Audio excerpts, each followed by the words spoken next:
Chinese officials are advising 11 million people at the centre of an outbreak of a new virus to stay where they are for the Lunar New Year holiday to avoid spreading it.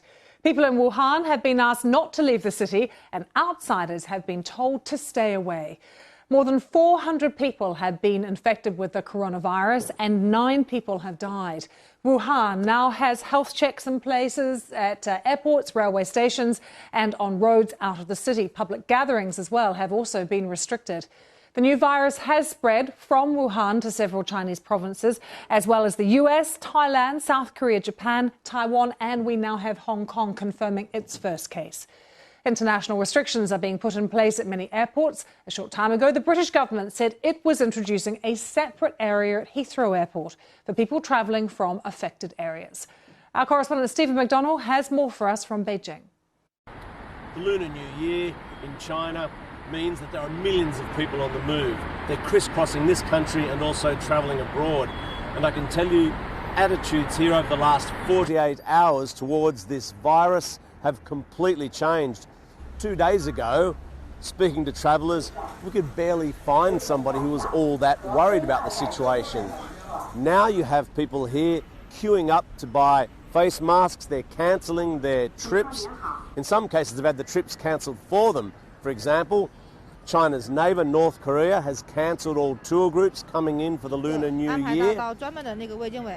Scientists are recommending that nobody travels to Wuhan.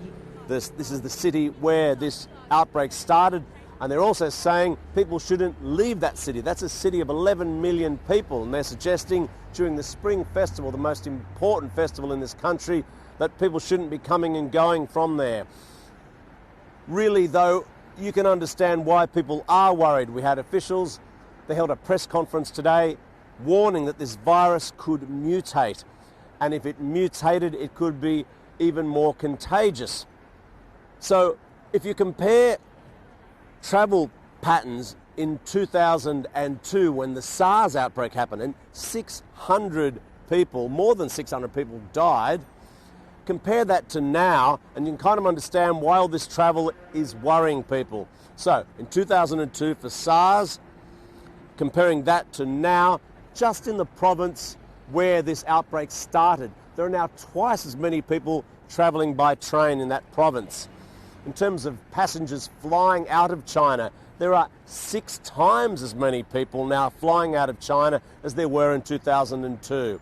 And so this is why the authorities are now desperate to try and get this situation under control before this potentially deadly coronavirus, which causes pneumonia, spreads to many more cities and many more countries. And it's why the World Health Organization is meeting to discuss this situation. They're taking it very seriously. Steve McDonald there.